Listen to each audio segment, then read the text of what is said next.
सरकारी परीक्षाओं में कदाचार और प्रश्न पत्र लीक को लेकर बिहार पुलिस मुख्यालय और आर्थिक अपराध इकाई ने आज संयुक्त प्रेस कॉन्फ्रेंस आयोजित की। इस दौरान एडीजी मुख्यालय कुंदन कृष्णन और एडीजी आर्थिक अपराध सुनील कुमार ने कई महत्वपूर्ण जानकारियां साझा की। इस दौरान उन्होंने बताया कि परीक्षा में गड़बड़ी करने वालों पर 10 साल की सजा और उनकी चल अचल संपत्ति जब्त करने की कार्रवाई की जाएगी। इसके साथ ही कई कोचिंग सेंटर और परीक्षा केंद्र भी जांच के दायरे में हैं। संस्थागत अपराधों को डिफाइन किया गया है। परीक्षा से जुड़े हुए अपराध भी संस्थागत अपराधों में माने गए। तो जैसा आप अभी कह रहे थे कि बहुत सारे लोग जो इस अपराध में थे और उन्होंने एक माध्यम बना लिया है, एक कवर का इस्तेमाल किया है, उन सबको जो केसेस अभी अनुसंधान में आ रहे हैं, इसमें अगर ये साक्ष्य प्राप्त हो जाते हमको, तो आगे आने वाले सभी केसेस के लिए वो एक संस्थागत अपराध, जैसे पहले हम गैंग पंजी खोलते थे, उस तरह परीक्षा के लिए हम एक संस्थागत अपराध का एक गैंग पंजी खोलेंगे और केवल उसका सदस्य होना ही काफी है सजा होने के लिए। हम ये प्रूफ कर पाए बैक एंड से फोर एंड तक कि इन केसेस में इनका कहीं ना कहीं, चाहे पेपर के कन्वेंस के दौरान, पेपर की छपाई के दौरान, चाहे उसको फाइनेंस करने के दौरान, चाहे कंपनी फॉर्म करने के दौरान, किसी भी स्ट्रक्चर में वो कहीं भी शामिल हो उस कड़ी में, तो संस्थागत अपराध के पार्ट माने। जैसा सर ने बताया कि नोडल एजेंसी है ईओयू परीक्षा के लिए। हम लोग चूंकि ईओयू और साइबर दोनों ही एक साथ अभी कार्य कर रही एजेंसी, तो मानो जो अभी बता रहे थे कि बहुत सारे ऐसे भी लोग हैं जिनके पास क्वेश्चन लीक नहीं होता है, लेकिन वह लोगों को ठगने के लिए विभिन्न तरह से फोन या सोशल मीडिया या टेलीग्राम या किसी अन्य बंद चैनल पे अपना प्रयास करते हैं। सो उसके लिए हम अलग केस दर्ज करते हैं और साइबर का अपराध भी दर्ज करते हैं। वह भी एक संगठित अपराध है, वो एक अलग तरह का अपराध है। लेकिन जिसके पास परीक्षा को लेकर सही में प्रश्न पत्र कहीं से वो हासिल कर लिया है, चाहे वो सेंटर से हासिल किया हो, चाहे छपाई के सेंटर से हो, या इन बिटवीन किसी भी सिस्टम से हासिल कर लिया है, तो इसे हम संस्थागत अपराध की श्रेणी में मान रहे हैं। और इसके लिए हम लोगों ने साइबर पेट्रोलिंग और जहां पर पिछले हमारे जो अनुभव रहे हैं, कई जगह ऐसे रुकने के स्थान पर जहां बच्चों को बड़ी संख्या में एक जगह रोक कर रखा जाता है, वहां पर इवन अंतर्राज्यीय मामलों में भी हमारी परीक्षा होती है, तो हम पास के राज्यों से भी सहयोग की अपेक्षा रखते हैं और मांगते हैं, ताकि कई बार लोग रात्रि में किसी होटल्स में रुककर और उनको परीक्षा में क्वेश्चंस रटाए जाते हैं। तो इन सब पर हम निगरानी रखते हैं। जिला पुलिस और बाकी जो एजेंसियां हैं उनके साथ भी है।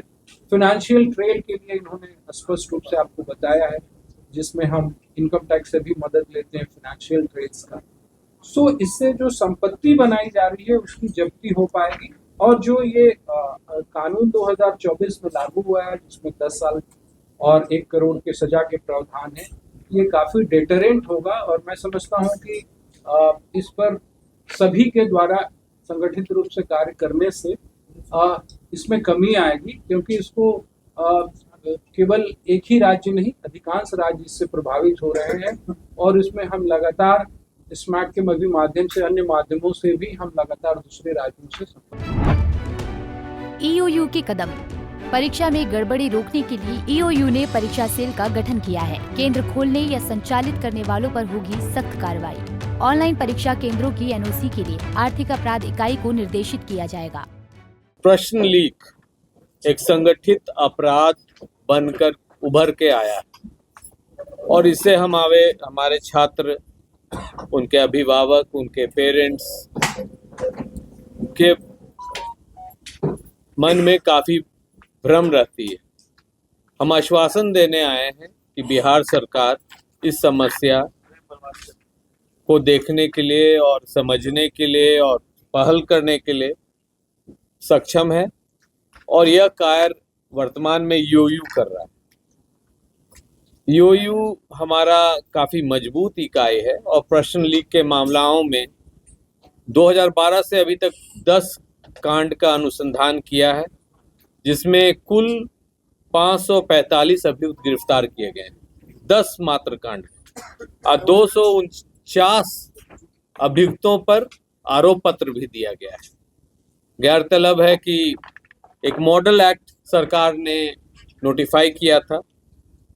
उस मॉडल एक्ट के तहत बिहार लोक परीक्षा अनुसूचित साधारण निवारण अधिनियम 2024 बिहार में लागू है और CHO एग्जाम जो अभी हुई थी, जिसमें कंप्यूटर सर्वर सब कॉम्प्रोमाइज हुआ था, उस एग्जाम के अभियुक्तों पर यह धारा लागू किया जाता है। यह धारा काफी मजबूत है। इसके संबंध में DIG साहब हमारे विस्तृत प्रतिवेदन देंगे और क्या पहल की जा रही है ये हम अवगत करने चाह रहे हैं कि EOU को और सुदृढ़ किया जा रहा है। EOU अब सभी डिपार्टमेंट्स जो परीक्षा लेती है बिहार सरकार के तरफ से, उनको कंसल्टेंसी सर्विसेज भी प्रोवाइड कर रही है, क्योंकि अब कंप्यूटर बेस्ड एग्जाम्स होने लगे हैं। वो भी कॉम्प्रोमाइज हुआ है। उसमें क्या लैकुना है, क्या खामी है, वो भी हम कोशिश कर रहे हैं कि वहां तक पहुंच जाएं, ताकि जो भी संस्था चलाता है, प्राइवेट संस्था, उनका भी हम लोग पहले से जांच करेंगे, कंप्यूटर्स भी, उनके एग्जामिनेशन सेंटर्स भी, ताकि दोबारा ये सब हो नहीं पाए।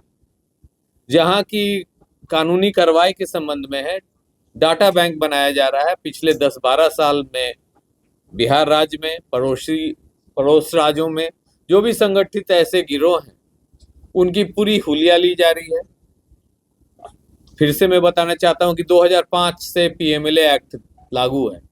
तो ये संगठित अपराधी अगर बिहार में कार्य करेंगे और उनके पास अकूत धन क्राइम के मार्फत जमा हुआ है, तो PMLA के तहत भी हम लोग ED के मार्फत इनकी कमाई को जब्त करने के प्रयास करेंगे। जहां की आउटरीच की सवाल है, EOU के पास डेडिकेटेड, आप लोग को सब मालूम है कि WhatsApp नंबर भी है, ईमेल ID भी है। जो भी सूचना मिलती है अगर किसी भी नागरिक को कि एग्जाम कॉम्प्रोमाइज हो सकती है, चाहे रूमर मॉन्गरिंग भी होती है, तो जरूर भेजते रहें। एक SP के अंतर्गत एक स्पेशल सेल है, साथ में हम लोग cyber patrolling, social media monitoring भी करते हैं, जिसमें इस तरह की भ्रामक समाचारों का तथ्य के अंदर क्या है, क्या ये सत्य है कि नहीं है, ये सब हम देखते हैं। पिछला जो एग्जाम हुआ है उसमें अभी तक कोई ऐसा साक्ष्य EOU के सामने नहीं आया है कि कोई लीकेज हुई है, और जो हुड़दंग मुदंग 1-2 सेंटर में हुआ है उसके लिए जिला प्रशासन और जिला पुलिस काफी सक्षम है वैसे छात्रों पर कार्रवाई करने के लिए। आपके मार्फत से हम सभी छात्रों को आश्वासन देने चाहते हैं कि जो पूर्व में घटनाएं घटी हैं उसके रोकथाम के लिए EOU और बिहार पुलिस एकदम सजग है। साथ ही साथ बिहार सरकार का पूरा सहयोग है और सब डिपार्टमेंट्स का भी सहयोग है कि आगे ऐसे कोई घटना नहीं घटे जिससे कि राज्य की छवि बिगड़ती है। रडार पर कोचिंग सेंटर। वहीं EOU के DIG मानवजीत सिंह ढिल्लों ने बताया कि बिहार के 3 बड़े कोचिंग सेंटर आर्थिक अपराध इकाई के रडार पर हैं। इनकी गिरफ्तारी के लिए जल्द ही वारंट जारी किया जाएगा। अभी तक जो हम लोगों का अनुसंधान रहा है उसमें जो अधिकांश अभियुक्त जो शामिल रहे हैं वो कुछ जिलों से शामिल रहे हैं। जैसे आपने बताया कि नालंदा से काफ़ी उसमें अभियुक्त रहे हैं। तो हम लोग जो प्रोफाइलिंग कर रहे हैं, जैसे मैं आपको बताया कि उनके जो डॉजियर्स हम लोग बना रहे हैं, प्रोफाइल्स बना रहे हैं, वो इसी के आधार पर बना रहे हैं कि हम लोग पता कर सके, जैसे सर ने बताया कि उनके सहयोगी कौन हैं, उनके साथ उनके फैसिलिटेटर्स कौन हैं, उनका फैमिली ट्री क्या है। तो इसी तरह से हॉटस्पॉट्स ऐसे आइडेंटिफाइड नहीं किए हैं, लेकिन जो उनकी प्रोफाइल है, प्रोफाइलिंग में सारी विवरणी रहती है कि किस किस जिला से है, कहाँ कहाँ पे उनका एरिया ऑफ ऑपरेशन है, वो डेटाबेस हम लोगों के पास है।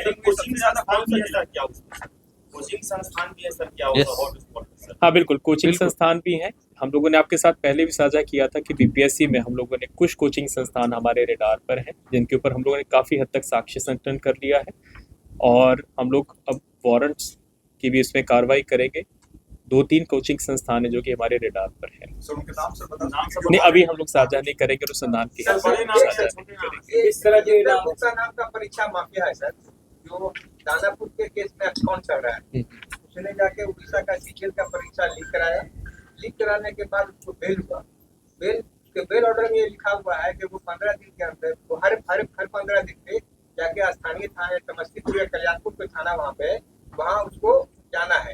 लेकिन आप ये सब तक गिरफ्तार नहीं हुआ है। दूसरा, अतुल वर्ष जो परीक्षा बहुत बड़ा माफिया है, इसकी अब तक गिरफ्तारी नहीं हुई। जो आप सवाल पूछ रहे हैं मैं से अवगत हूँ, क्योंकि ये पहली बारी जो हम लोगों ने कंप्यूटर बेस्ड टेस्ट का पहला जो बिहार में केस हुआ था, ये दानापुर में हुआ था। जब मार्च 2022 में जब एसएससी पटना था, उसमें हम लोगों ने 5 ऑनलाइन एग्जामिनेशन सेंटर्स को सील करवाया था, मुजफ्फरपुर, गया और पटना से। तो उसी में जो आप नाम बता रहे हैं, विजेंद्र गुप्ता, अतुल वत्से, सब उसमें अभियुक्त थे। तो विजेंद्र गुप्ता उसके बाद जो उड़ीसा में पेपर लीक हुआ था, तो उसमें जेल में गए हैं, शायद बालासुरजा सबलपुर जेल में थे, और उनका जो पैतृक गांव विद्यापति नगर में है, समस्तीपुर में है। तो बेल कंडीशंस के, क्योंकि ये केस उड़ीसा क्या है, बेल कंडीशंस क्या है उसके मैं अवगत नहीं हूँ, लेकिन उसमें जो भी हम लोगों को दायित्व दिया जाएगा बिहार पुलिस को, तो हम लोग निश्चित रूप से उसको देखेंगे। नहीं, उनका डाटाबेस बनाया था। ये पेपर लीक में नाम आया है या पर आगे कार्रवाई किया जा सकता है? 2 का तो मैंने आपको बताया, संजीव मुखिया लोक सेवक हैं, रंजीत कुमार रजक, जिनके ऊपर हम लोग कार्रवाई कर चुके हैं। इसके अतिरिक्त आपको याद होगा कि विशाल चौरसिया, जिसको हम लोगों ने बीपीएससी वाले गैंग, वो भी लोक सेवक है।